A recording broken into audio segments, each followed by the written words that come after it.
Okay, I'm here at Warped Tour at Blossom with Mikey of Mallory Knox. Well, first of all, welcome to Ohio. Thank you. First of all, I've listened to your album Asymmetry.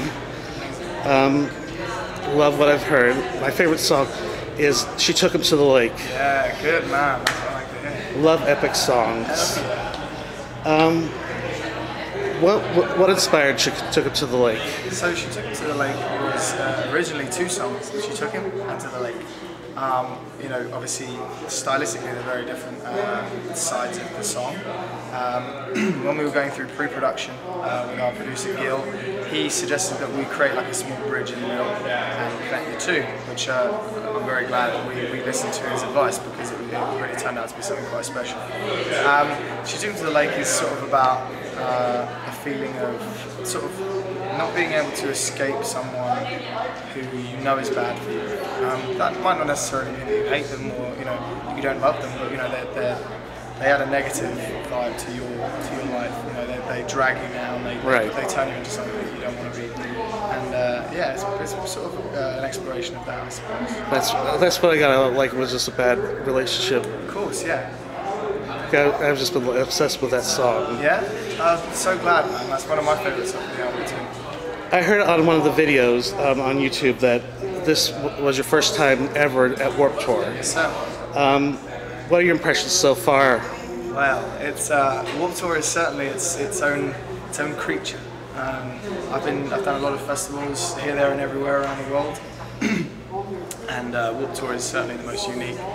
And also probably logistically one of the most impressive. I mean, to move this amount of people and this amount of gear and stuff over 50 dates over the whole of the United States of America is quite the feat.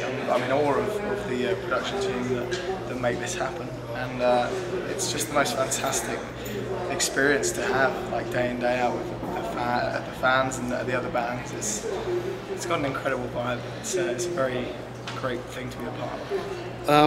What's your favorite thing so far about Warped? I think my favourite thing is the social side of things. Not only hanging out with bands that usually you wouldn't get a chance to, or even meeting new bands, but even the fans. There's an intimacy on this tour with fans that you don't get at other places. You're always at the merch tent, sign in and meeting new people and stuff, and it just adds a whole new dynamic. You meet so many new people every day, and it's a really great thing. All right, and least favorite? My least favorite? I think it's probably the heat for me. I'm far too English for this kind of climate. I was going to say. But it's okay. I'm getting used to it. I've used plenty of sunscreen day in, day out. I think when I get home, my skin will be very thankful for a respite from that. But I mean, if the heat's the only thing, it's not too bad.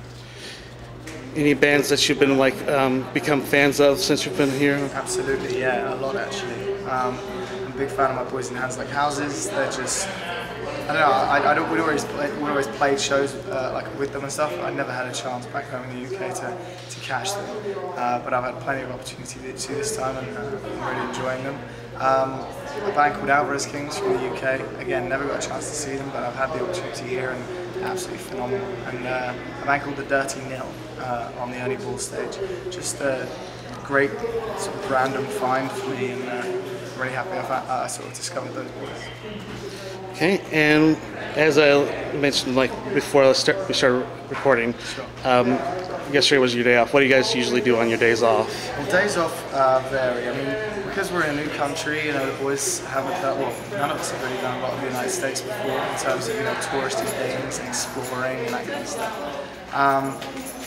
But it's either that, it's either, going out and doing some, I don't know, going out on a boat or something like that, or going to see some sights, or just kind of hiring a hotel room for the day and just kind of enjoying a bit of peace and quiet.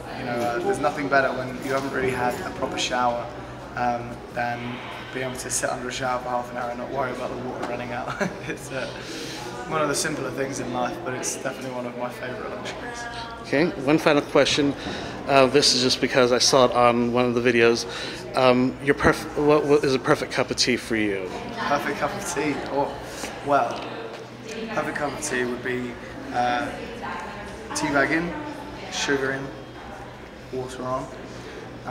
Let that steep for maybe 2 minutes, 3 minutes. Make sure you squeeze the bag as it comes out. And then put some milk in, give it a little stir. Not too much milk though, you don't want it too light. Get it somewhere in the middle, like a caramelly colour. And there you are. Any certain preference of teas? Well, it's got to be an English brand, I'd say. PG Tips, Twinings. I mean, you guys don't really have the English tea. You have like a crude version, but you know, if you can ever get to a British store and pick up some real PG Tips, you won't be disappointed. All right. Well, thank you very much, Mikey, Very welcome. and enjoy the rest of your time. Thank you, sir.